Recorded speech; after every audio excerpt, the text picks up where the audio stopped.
RNE Audio. Descarga la app y disfruta de los programas de RNE y nuestros podcasts originales.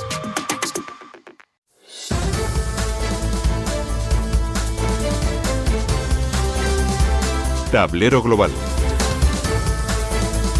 El análisis y las claves de la actualidad del mundo con Marta Solano, en Radio Exterior de España. Vaya, cómo ha empezado 2026. En nuestro primer programa les advertíamos de que iba a ser un año con una geopolítica brutal. ¿Se acuerdan? La fuerza se iba a imponer a la diplomacia, pero sinceramente yo creo que nadie esperaba que pasara lo que ha ocurrido en los últimos días en Venezuela. La detención de Maduro ha puesto desde luego patas arriba al derecho internacional y ha llenado de dudas lo que va a pasar con el país caribeño. Tampoco esperábamos que Estados Unidos interceptara, ¿verdad?, un petrolero con bandera rusa en aguas internacionales, o ver un posible enfrentamiento entre aliados de la OTAN a cuenta de Groenlandia.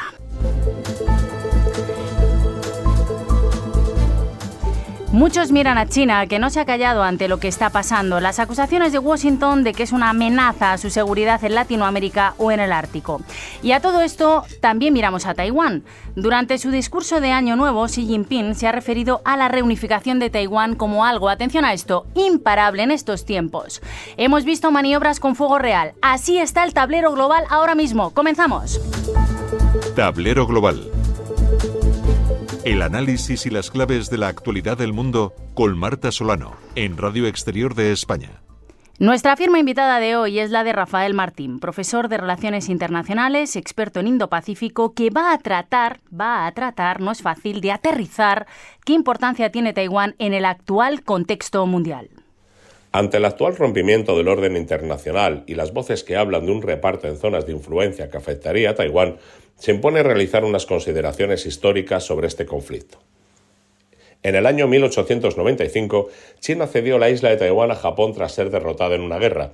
Esta solo volvería al seno chino tras la derrota japonesa al final de la Segunda Guerra Mundial, pero la guerra civil entre el Partido Comunista Chino, liderado por Mao, y el Kuomintang, liderado por Chiang Kai-shek, terminaría con la derrota de este último y su exilio a la isla junto a 2 millones de seguidores en 1949, buscando desde entonces y hasta la fecha la ayuda estadounidense. El derrotado Chiang Kai-shek impondría una férrea dictadura sobre los millones de taiwaneses nativos que vivieron aquellas jornadas como una invasión y que serían relegados por los recién llegados mientras el Kuomintang soñaba con volver al continente algún día y reconquistar Pekín. Así pues, para parte del pueblo chino, hasta que no se haya terminado la independencia de facto de Taiwán, no se habrá concluido la humillación de 1895 contra Japón, ni se podrá dar por concluida la guerra civil. Para Taiwán, su herida histórica será la llegada del derrotado Kuomintang en 1949. Así, una cada vez más polarizada opinión pública taiwanesa se debate entre el Partido Progresista Democrático, hoy en el poder y heredero de aquellos nativos taiwaneses que rechazan cualquier acercamiento a China por motivos étnicos y culturales, y el Kuomintang, heredero de quienes llegaron desde el continente tras su derrota contra Mao y que irónicamente hoy en día son los preferidos por el Partido Comunista Chino para dialogar hacia una posible unión.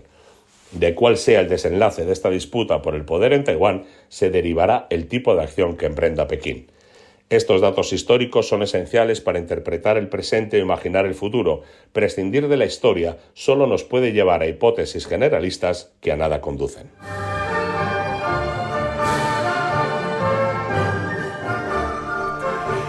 Vaya, hemos hecho un repaso por la historia. Hoy en Tablero Global nos acompaña, es un honor, el embajador chino en España, Yao Jin, para analizar todo lo que está ocurriendo en el mundo en este arranque de año. Ni hao, bienvenido. Hola. Después del arresto de Nicolás Maduro en Venezuela, Estados Unidos ha manifestado su intención de comprar Groenlandia. En ambos casos habla Donald Trump de proteger su seguridad nacional frente a la amenaza de Rusia y de China. ¿Cómo valoran estas declaraciones? Yeah, I think this is a very unfortunate development, and I think our position is very clear. We are seriously concerned about the development this kind of. Estos acontecimientos son muy desafortunados. Creo que nuestra posición es muy clara. Estamos seriamente preocupados ante este tipo de acción militar y que se haya llevado a un presidente y su mujer de Venezuela. Esto va en contra de las normas básicas de las relaciones internacionales y también contra los principios de la Carta de Naciones Unidas. Esperamos que Estados Unidos asegure la seguridad del presidente Maduro y su mujer, y si tienen problemas con Venezuela, deberían resolverlos a través del diálogo y la comunicación.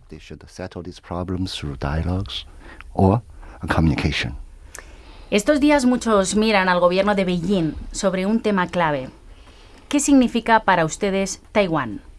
Yes, I think that Taiwan means a lot to China, to the Chinese people.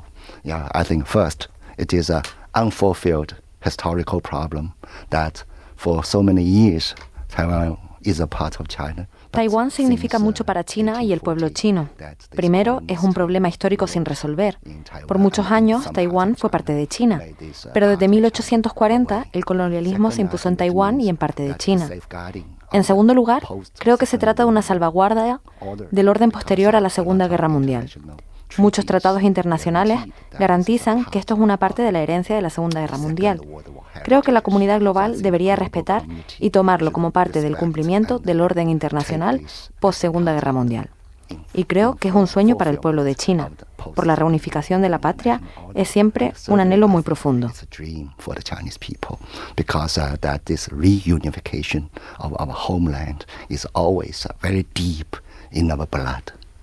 Ya saben que en Tablero Global nos gusta mirar un poco más allá. Por eso, mientras el mundo mira a Venezuela y Groenlandia, nosotros ponemos el foco en Taiwán. Xi Jinping, embajador, en su discurso de Año Nuevo, ha dicho que la reunificación de Taiwán es algo imparable. ¿Será por la negociación o por la fuerza? I think that our president, Mr. Xi Jinping, made this unstoppable. And I think this is Nuestro presidente, el señor Xi Jinping, ha hecho esto imparable. Creo que es una representación del deseo y la resolución de la nación china, pero no significa necesariamente una toma militar. Creo que una reunificación pacífica es siempre nuestro más sincero deseo, y querríamos ver este tipo de reunificación pacífica, pero nunca descartaremos ninguna opción ni otras vías, porque solo queremos tomar esta reunificación como la clave de nuestra política.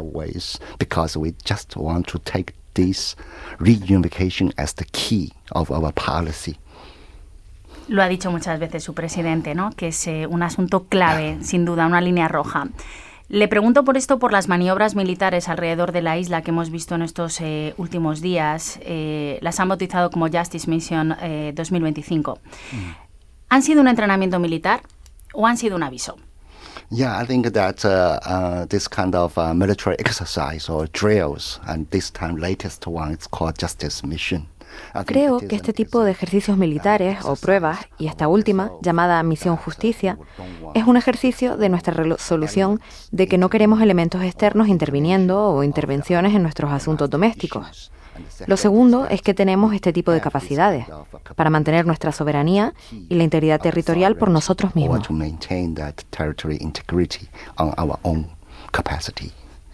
Taiwán siempre ha contado con la protección de Estados Unidos. ¿Les preocupa un enfrentamiento con Washington? I don't think that this kind of protection or the United States. I think because our position is always against. Nuestra posición es siempre en contra de la intervención externa en el asunto de Taiwán o el problema de Taiwán. Nuestra resolución es decidida y somos muy firmes en ello. It's determined and we are very firm on it. No nos olvidamos de Japón. Japón, un viejo enemigo de China. Taiwán está también, despierta el interés de Japón, y Beijing ha dicho, el gobierno de Beijing ha dicho que si Japón actúa en Taiwán, sufrirá una derrota aplastante. I think that right now the Japanese leaders, when they say that they would deploy force. Creo que ahora mismo los líderes japoneses, cuando dicen que usarían la fuerza en la llamada provincia de Taiwán, creo que es algo que va totalmente en contra del entendimiento mutuo entre China y Japón y contra el entendimiento mutuo entre China y la comunidad internacional. Este es un asunto puramente doméstico de China. Los países vecinos o externos deberían respetar que esto es un hecho. Y deberíamos evitar este tipo de declaraciones o políticas irresponsables, porque realmente queremos ver la paz y la estabilidad en el estrecho de Taiwán. Este es el fundamento básico que deberían seguir los países vecinos y la región, que deberíamos mantener esta paz y estabilidad con la colaboración de toda la región. maintain or keep this peace and stability with the collaboration of the older neighborhood. Bueno, ojalá haya una relación pacífica con los vecinos y pueda haber diálogo, ¿no?, en este asunto de Taiwán. Embajador de China en España, Yao Jing, gracias de verdad por venir a la radio pública, por darnos su visión del mundo. Feliz Año Nuevo. Caballo de fuego, ¿no? Tengo entendido, en febrero, caballo de fuego, símbolo de libertad, independencia, pero también de impulsividad. Gracias. Gracias, and Happy New Year to all.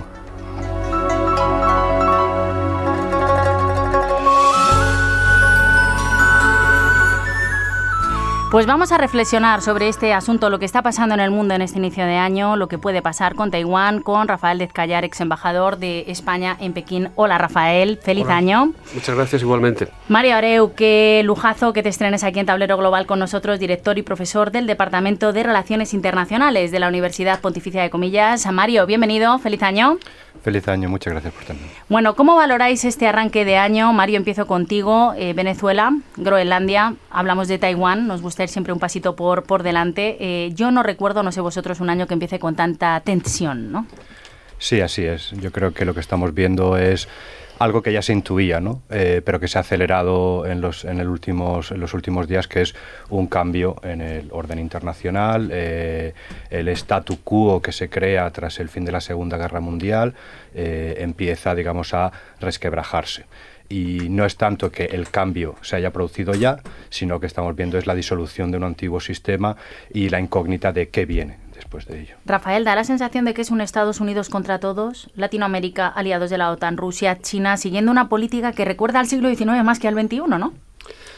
Sí, es que Estados Unidos está haciendo lo contrario de lo que hasta ahora había hecho. Se dice que el orden global creado en 1945 es un orden occidental que tiene, una de sus expresiones fue las Naciones Unidas, que tiene tres elementos fundamentales, que es la primacía del Consejo de Seguridad frente al uso de la fuerza por los países individuales, los derechos humanos como forma de evitar que los poderosos abusen de su poder, y el desarrollo como forma de buscar luchar contra la desigualdad. Trump está yendo contra las tres cosas. Está favoreciendo el uso de la fuerza por países individuales, en su caso. Está ignorando los derechos humanos, en primer lugar, en su propio país, con el tema de la emigración. Y, por supuesto, ha desmantelado la USAID y no puede importarle menos lo que suceda con el desarrollo del mundo de los países menos favorecidos. Y no digamos de la OTAN. Amenazando Groenlandia, amenaza la supervivencia de la OTAN. Tú te preguntas, ¿qué significa Occidente en este momento? Si Estados Unidos tiene esa política, ¿qué significan los valores que Occidente ha defendido hasta ahora? Ha saltado todo por los aires. Yo no sé si os esperabais, ahora vamos a Taiwán, que esto pasara en tantos escenarios al mismo tiempo. O sea, es que el mundo se nos va, se resquebraja por todas partes, ¿no? Y ojo a Taiwán. Sí, yo creo que se ha hablado mucho de esta idea de el fin de la era de la globalización, ¿no? Pero no es cierto. Lo que se ha acabado es la cooperación global, pero no tanto la globalización de la cadena de suministro globales, los retos como el cambio climático, las migraciones, la seguridad internacional. Entonces, lo que estamos viendo es que las grandes potencias entienden que hay retos globales en los que ellos tienen que estar involucrados, pero lo que no hay es coordinación. Hemos pasado de una cooperación a un sistema de competición entre esas grandes potencias que se está desarrollando en muchos escenarios, como el Ártico, que no es una cuestión inminente, pero como se está derritiendo los hielos del Ártico, ya se presupone que va a haber un riesgo en ese lugar. La inteligencia estadounidense está cada vez más preocupada por las crecientes capacidades de fuerzas armadas chinas en torno a Taiwán. Lo hemos visto en estos primeros días del año, últimos del año pasado. ¿Qué va a pasar con Taiwán? China ha dicho que es imparable la anexión en este momento. Claro, si Estados Unidos hace lo que quiere, China, ¿quién va a parar a China, no? Yo creo que China tiene dos lecturas de lo que ha pasado en Venezuela. Por una parte, efectivamente, que si Estados Unidos hace eso, ellos pueden pensar que nadie se va a meter con ellos en caso de que utilicen la fuerza en Taiwán. Pero por la otra es la demostración de poderío militar de norte de Estados Unidos. Y China no es un país inclinado a tomar grandes riesgos. China prefiere que el tiempo vaya madurando las situaciones y ellos están convencidos además de que el equilibrio de fuerzas evoluciona en su favor. De modo que yo no veo a China asumiendo un riesgo claro de una invasión. No es el estilo de funcionar de China. China intentará que Taiwán caiga a sus manos como una fruta madura, como un poco en el estilo del estratega chino clásico Sun Tzu, que decía que la mejor guerra es la que se gana sin combatir. Y esa es eso es la idea que tienen los chinos en la cabeza. La cuestión es, esa es una estrategia muy bonita, una idea muy, muy atractiva, si serán capaces de llevarla a cabo. Porque lo que está claro es su determinación y su vinculación de la idea de la reunificación con el rejuvenecimiento de la nación china, que es el gran objetivo político, la gran estrategia política del Partido Comunista Chino en este momento. Bueno, el modelo un país, dos ciudades, que ya lo vimos con Hong Kong, por ejemplo, no está pasando tampoco su mejor momento el gobierno de Taipei ahora mismo. Hay una inestabilidad interna que puede ser aprovechada por Beijing, ¿no? Sí, el partido es muy interesante traer a colación el caso de Hong Kong, ¿no? Porque Hong Kong siempre se vio en gran medida como el modelo, ¿no? A futuro de Taiwán, un país, dos sistemas, ¿no? Proteger, digamos, o preservar los derechos fundamentales, el modelo económico, etcétera, de Taiwán o Hong Kong, pero unificado dentro del sistema político con seguramente pues una fecha de reunificación completa, ¿no? ¿Qué pasa? Que en el caso de Hong Kong sabemos que en el 97 se acordó que esa reunificación completa pasaría en 2047. Pero desde lo que hemos visto es que Beijing ha acelerado ese proceso de reunificación, es decir, no ha cumplido con el modelo de un país, dos sistemas. Y vemos muy claramente, por ejemplo, en 2014, cuando empiezan las revueltas de los paraguas en Hong Kong contra esta intromisión en las libertades fundamentales en Hong Kong por parte del gobierno de China, que en Taiwán la juventud taiwanesa empieza a darse cuenta de esto, y es cuando Tsai Ing-wen, del Partido Progresista Democrático, que es un partido no abiertamente independentista, pero sabemos que es un partido, a diferencia del Kuomintang, que no tiene ese lazo emocional con China pre-revolucionaria, gana las elecciones. Entonces, vemos que Taiwán, o la juventud taiwanesa en particular, y la juventud hongkonesa han estado muy unidas en entender que el modelo un país, dos sistemas no necesariamente es algo que Beijing vaya a respetar, y por tanto, en cierta medida Hong Kong ha sido ese canario en la mina para Taiwán. Rafael, habéis estado los dos muy atentos a la entrevista con el embajador, que, bueno, pues un poco al estilo chino, ¿no? Vamos a apostar por el diálogo, pero lo nuestro, lo nuestro es nuestro, ¿no? Y no nos gusta que nada ni nadie haga estas injerencias en nuestras decisiones. Yo le hablaba de Japón, que sabemos la relación tensa que han tenido históricamente, y a Japón también, bueno, pues tiene un pasado en Taiwán, ¿no? ¿Cómo lo veis? China ve el pasado japonés de Taiwán, la guerra del 95, de 1895 y los 50 años en que Taiwán fue una colonia japonesa, como parte de lo que ellos llaman el siglo de humillación, sí, como parte de la época de debilidad de China, de la que se aprovecharon otros, Estados Unidos, Francia, Inglaterra y Japón, ¿no? Y entonces lo ve como una anomalía. No lo ve como algo que pertenezca realmente a la historia troncal de Taipei y de China. Es la visión china, por supuesto, porque realmente la influencia japonesa en Taiwán es importante. Pero bueno, el caso es que ellos no lo ven como un lugar en el que Japón tenga legitimidad para reivindicar nada en este momento. Sobre todo porque, además, lo ha insistido el embajador, entienden que el hecho de que Taiwán sea parte de China es parte del arreglo final de la Segunda Guerra Mundial. Es decir, que es parte del territorio chino. Nadie discute que Taiwán sea China, ¿no? Es que China siempre dice eso, como que el final de la Segunda Guerra Mundial se miró mucho a Occidente y se olvidó que efectivamente que Japón estaba con las potencias del eje, ¿no? Y que fue una de las derrotadas, y esos territorios que usurpó Japón durante todo este tiempo, pues que deberían de ser devueltos. Bueno, China contribuyó evidentemente a la lucha contra el eje y, en fin, en medida de sus posibilidades, que no eran muchas en aquel momento, pero fue una guerra terrible, y tanto el Kuomintang como el Partido Comunista lucharon contra los japoneses. Y de hecho, cuando acabó la Segunda Guerra Mundial, en el Consejo de Seguridad, un miembro permanente fue China. Y China era Taiwán en aquel momento. Exacto. Y luego pasó a ser... Es decir, eso significa que Taiwán y China son parte de lo mismo, ¿no? Y por eso esa visión china pues tiene una justificación que es no solamente emocional y nacionalista, sino que tiene argumentos para decir que Taiwán es parte de China. En los comunicados de Shanghái, que son la forma en la que Nixon y Kissinger acordaron con Mao Zedong y Zhou Enlai, después del viaje de Nixon a China, los americanos dicen una cosa muy curiosa. Reconocen que los chinos consideran a Taiwán parte de China. Es un texto muy medido, en el que no dicen que reconocen que Taiwán sea parte de China, pero reconocen que los chinos consideran a Taiwán parte de China.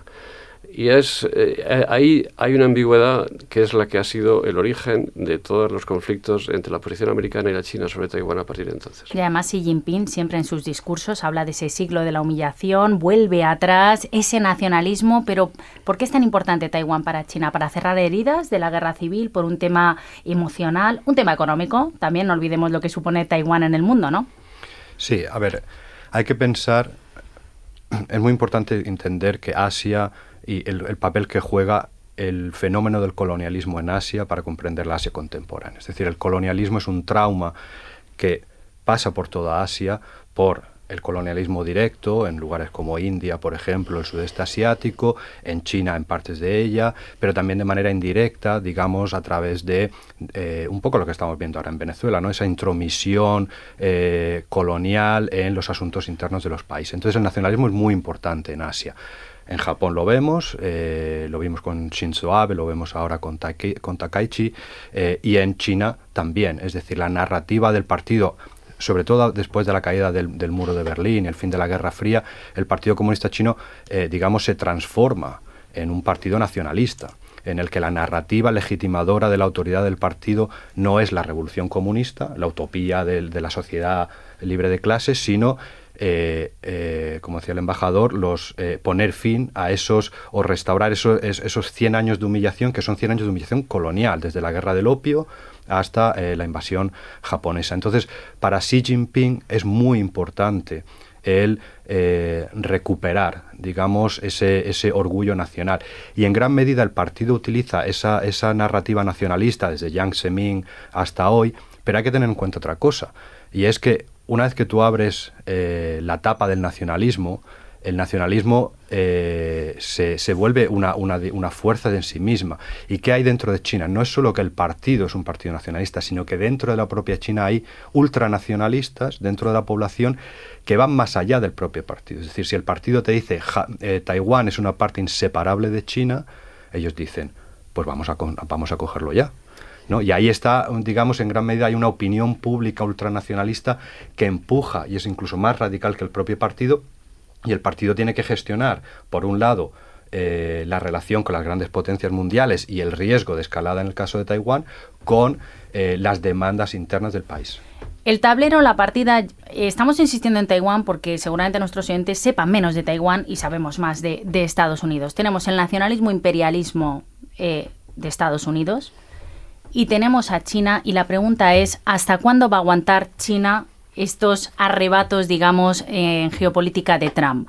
Yo decía que nos fijáramos en Taiwán porque ahí puede estar el choque. Estados Unidos siempre ha defendido Taiwán y tiene intereses en Taiwán, los semiconductores, los chips, etcétera, ¿no? Taiwán es una potencia tecnológica muy importante. Ahí puede saltar China. Mientras tanto, ¿qué esperáis de China? Si hay, por ejemplo, una compra o alguna acción en Groenlandia. ¿Declaraciones? ¿Algo más? En el fondo, lo que está haciendo Trump no le viene tan mal a China. ¿No le viene mal? No le viene tan mal a China porque primero legitima su posición en relación a Taiwán. En segundo lugar, le da un estatus de país razonable y no agresivo frente al mundo, al sur global. Es decir, la imagen de China, China siempre ha tenido un problema de poder blando. En los últimos meses ese problema se está mejorando, la imagen de China está mejorando. Es decir, si ves a China, muchos países en desarrollo ven a Trump y Xi Jinping y piensan que el más fiable es Xi Jinping y no Trump. Eso favorece mucho a China. Aparte de que China pues está inundando estos países con exportaciones, con créditos, con todo tipo de presencia, ¿no? De modo que, y luego China, en el fondo, detrás de la imagen, de O sea, China dice que quiere cambiar el orden global porque piensa que es un orden marcado y dominado por Estados Unidos y por Occidente. En realidad lo que quiere hacer China es acabar con principios universales como los derechos humanos y decir que al final la soberanía del Estado es lo que cuenta. Si la soberanía del Estado es lo que cuenta, lo que al final se impone son los estados fuertes que crearán zonas de influencia. Claro, a China le viene fenomenal eso. Que si Trump tiene su zona de influencia en América Latina, pues ellos piensan que van a tener la suya en Asia. Y Rusia, ya sabemos dónde, ¿no? Sí, en Rusia es un actor diferente porque tiene un potencial militar, pero no un potencial económico. Entonces su ecuación, digamos, o su cálculo de interés es diferente. Estoy muy de acuerdo con el embajador. Es decir, para China ahora mismo es una cuestión de dejar que Estados Unidos se deslegitime a sí mismo, porque lo que le permite a China es verse como la superpotencia estable, predecible, que permite un cierto orden internacional. Y hay que pensar, muchas veces pensamos desde la perspectiva occidental, europea, estadounidense, pero el sur global, Latinoamérica, África, el resto de Asia, no tienen nuestra perspectiva, es decir, han sido muy críticos con nuestra forma de organizar el sistema internacional, y un sistema en el que se prioriza, y vuelvo a la cuestión colonial, se prioriza la soberanía nacional, es mucho más importante. Y esto, como ha dicho el embajador chino, para China, Taiwán no es una cuestión internacional, es una cuestión doméstica. Por tanto, no hay una incompatibilidad, una incoherencia entre denunciar una violación de la soberanía nacional venezolana por parte de Estados Unidos, porque para ellos no es equiparable a una anexión de Taiwán, porque Taiwán es China. Por tanto, es simplemente recuperar un territorio que es suyo. Por tanto, no hay incoherencia, y para muchas potencias dentro de los BRICS y en el sur global tiene sentido, y por tanto China solo tiene que esperar a una mayor deslegitimación de Estados Unidos para, digamos, volverse la gran potencia a la que todos miran para proveer de estabilidad al mundo. ¿Sabéis lo que me da mucha pena? Que llevamos un rato de debate y Europa no aparece por ninguna parte. Es preocupante con todo lo que está pasando con el rearme a nivel mundial. Esta misma semana Donald Trump ha dicho que se retira, no nos sorprende, de 66 organismos mundiales, donde es el mayor aportador, ¿no? Siempre. Claro, ¿puede Europa hacer un giro y mirar a China? Porque siempre se ha hablado de que se confrontan los valores europeos con los chinos, pero ¿qué valores hay ahora mismo en la administración de Washington, no? ¿Hacia dónde mira Europa? No se puede quedar sola en el mundo. Tienes toda la razón. Es muy interesante hablar de China y de Estados Unidos, pero lo que realmente es importante es hablar de lo que tenemos que hacer nosotros. Y Europa, como no se espabile, está destinada a ser, como ya la perciben muchos chinos, una especie de Disneylandia, que donde se trabaja poco, se vive muy bien y no se hace lo que hay que hacer. De modo que Europa tiene que entender que esos valores que la han identificado hasta ahora, el estado de bienestar, el estado de derecho, los derechos humanos, el apoyo al mundo en desarrollo, están siendo radicalmente ignorados por la gran potencia occidental hasta ahora, en Estados Unidos. Y como Europa no reaccione, pues esos valores van a seguir siendo pisoteados. Pero, ¿cómo tiene que reaccionar Europa? ¿Cómo reaccionamos? Es pues que de un día para otro no podemos rearmar un continente, por ejemplo, pero ¿no? tenemos que empezar a dar los pasos en esa dirección. Es decir, Europa tiene que entender que tiene que aumentar su gasto de defensa, también España, todos los países tenemos que hacerlo, tenemos que gastar no solo más, sino mejor, de forma más coordinada, y sobre todo tenemos que dar pasos hacia una integración política y defensiva. Esos tanques y esos aviones hay que ponerlos al servicio de una política integrada, porque si no, no sirven para nada. Sí, estoy muy de acuerdo. Hay dos partes. Por un lado, yo creo que la integración política, la integración económica de Europa es muy importante, por un lado, para poder defenderse. Pero yo también digo una cosa diferente, y es, si verdaderamente Estados Unidos ha dejado Occidente, si Occidente como concepto se disuelve, entonces Unión Europea debe empezar a mirar a cómo funcionan otras potencias, como India, por ejemplo. Ideas como multialineamiento, es decir, poder jugar a diferentes bandas, porque Europa sigue siendo un mercado potente, sigue siendo geopolíticamente importante. ¿Cómo podemos abrirnos, digamos, al nuevo mundo en el que verdaderamente estamos? Y por ahí pasa Mercosur, que se está debatiendo. Después de 25 años de negociación, os voy a pedir para terminar, de forma muy breve, que me recomendéis un libro o una peli sobre este tema para nuestros oyentes. El libro de Andrea Rizzi, La Era de la Revancha, es un libro que yo recomiendo. La Era de la Revancha, muy apropiado. Yo tengo un libro que es de Yu Hua, se llama China en 10 palabras, y da una visión muy interesante desde la propia China de cómo ha evolucionado China desde la revolución cultural hasta hoy. Gracias a nuestros jugadores no ha podido ser una partida más interesante, la verdad. Rafael Dezcayar, ex embajador de España en Pekín. Cuando quieras, invitadísimo, Rafael. Muchas gracias. Creo que volveremos a hablar pronto. Mario Areu, lo mismo, director y profesor del Departamento de Relaciones Internacionales de la prestigiosa Universidad Pontificia de Comillas. Gracias, Mario. Muchas gracias. Bueno, pues hasta aquí Tablero Global. Gracias también a Sonia García, a los mandos técnicos, Juan Carlos López en la producción. Aquí lo dejamos, pero recuerden que la partida continúa. Será la semana que viene, a ver si no nos dan más sustos en Tablero Global. Adiós y feliz año a todos.